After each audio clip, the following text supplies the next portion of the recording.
Bonsoir à toutes et à tous et merci de nous rejoindre dans le programme du soir sur New World Info ce mardi. Nous allons parler du Sénégal. La nouvelle demande de permission déposée par la défense de Hissène Habré le 29 mars dernier a été refusée dimanche 18 avril. L'ancien président tchadien a été condamné en 2016 à la perpétuité par une juridiction africaine pour crimes contre l'humanité lors de ses années au pouvoir de 82 à 90. Depuis sa condamnation, il purge donc sa peine à la prison du Cap Manuel de Dakar. Il avait déjà bénéficié en avril 2020 d'une sortie de prison de 60 jours accordée par la justice sénégalaise en raison du Covid-19 et ce malgré l'indignation du collectif des victimes. Nous allons parler de ce sujet ce soir avec Mamadou Diouf, notre éditorialiste. Bonsoir Mamadou Diouf. Bonsoir Samuel. Qu'est-ce qui sous-tend cette nouvelle demande de remise en liberté des avocats d'Hissène Habré? Bien, comme d'habitude, quand un prisonnier est âgé, quand il a des problèmes de santé, les avocats ont tendance toujours à jouer sur ces questions en disant que la présence de la personne en prison est comme une sorte de torture parce que son âge, son état de santé n'est pas compatible avec la prison. Mais ici, ils n'ont pas demandé une libération de façon complète puisqu'il a été condamné à perpétuité. Mais ils ont voulu jouer sur la jurisprudence dont vous avez parlé. Il avait déjà bénéficié de 60 jours.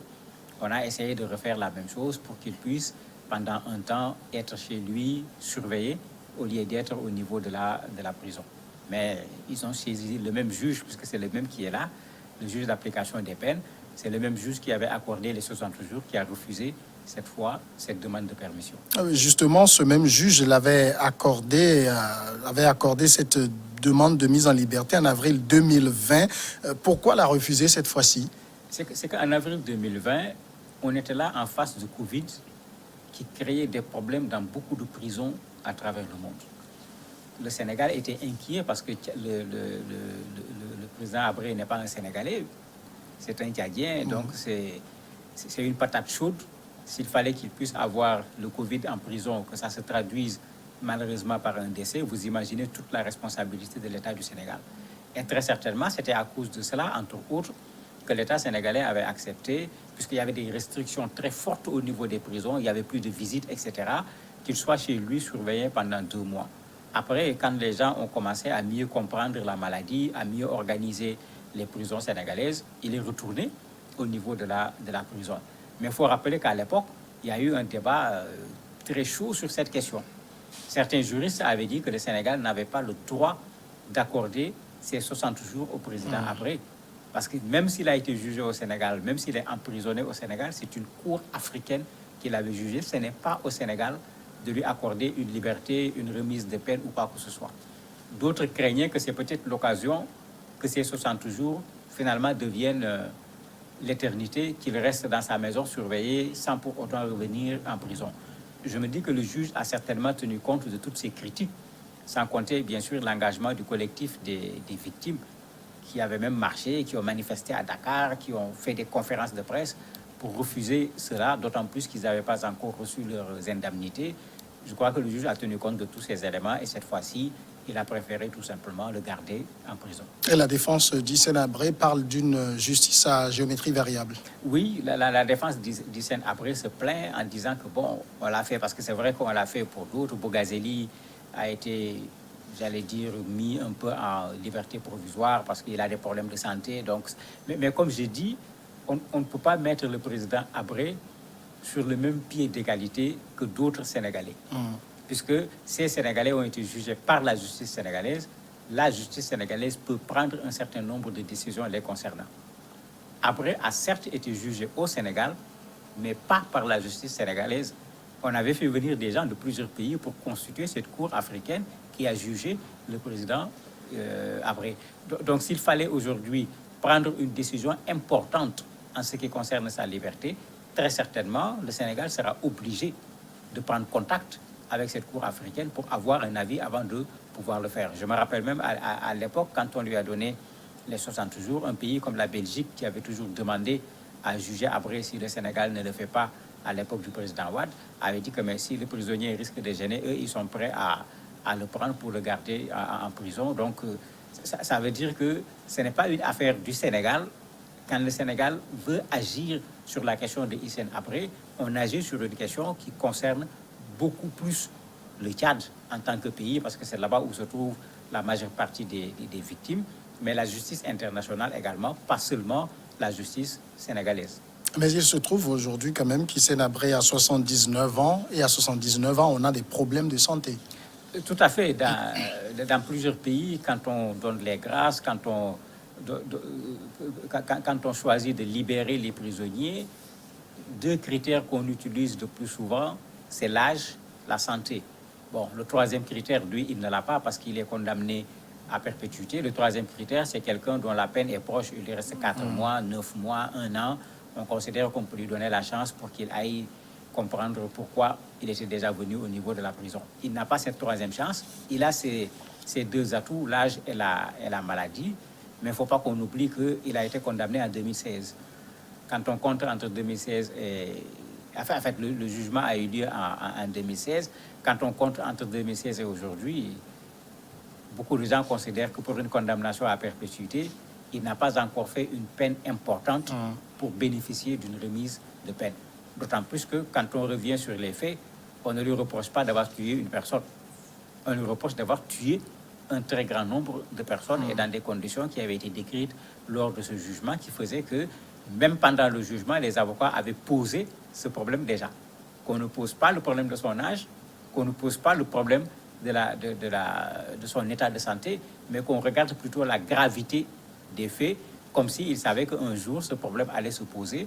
Et jusqu'à présent, ils utilisent les mêmes arguments pour dire qu'il n'y a pas de raison que Hissène Habré ne soit pas en prison. Ils disent même qu'on lui a construit une prison spéciale.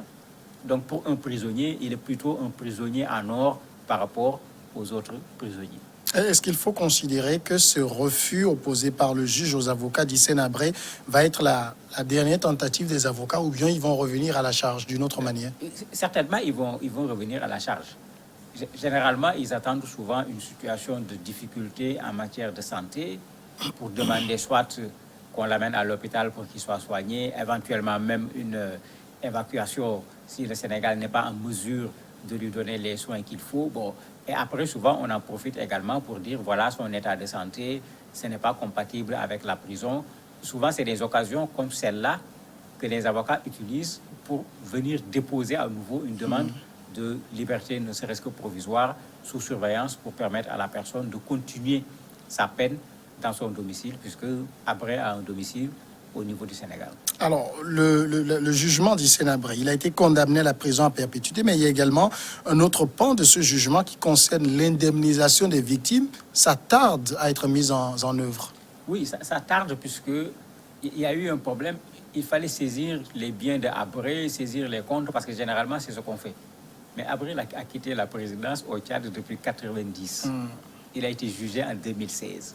Vous voyez toute la distance.